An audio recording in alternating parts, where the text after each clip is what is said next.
Deməli şəkildə verilib BSDY düzbucaqlıdır. APY də düzbucaqlı üçbucaqdır. Soruşur ki, bu düzbucaqlının BSDY düzbucaqlısının sahəsini tapın. Deməli, nə edək? Buranı 45 dərəcə verib. 45, buranı 90 dərəcə verib. Onda burada 45 dərəcə olur.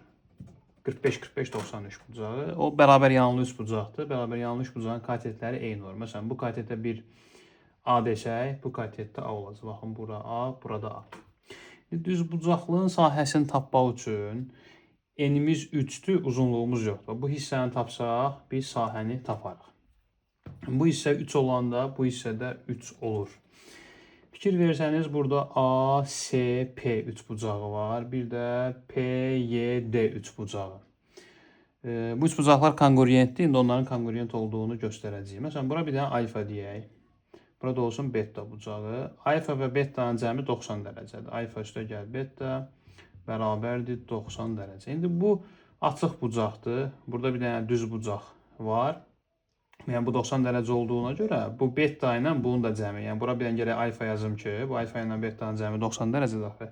Alfa yazıram ki, alfa plus beta 90 olsun. 90 plus 90 180-ə bərabər olsun. Eyni ilə burada da düzbucaqlı üçbucağın bir bucağı alfadirsə, digərinə də beta deyirəm ki, alfa plus beta 90 olsun. Fikir versəniz, bu düzbucaqlı üçbucağın hipotenuzu A-dır. Bu düzbucaqlı üçbucağın da hipotenuzu A-dır. Onda bu üçbucaqlar kongruentdir.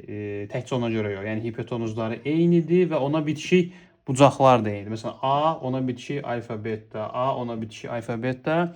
Bu deməli BTB.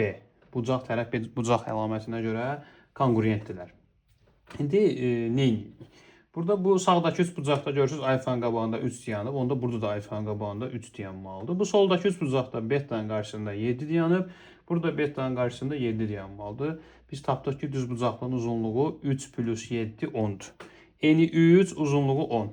Onda sahə S bərabərdir 3 vur 10 olacaq.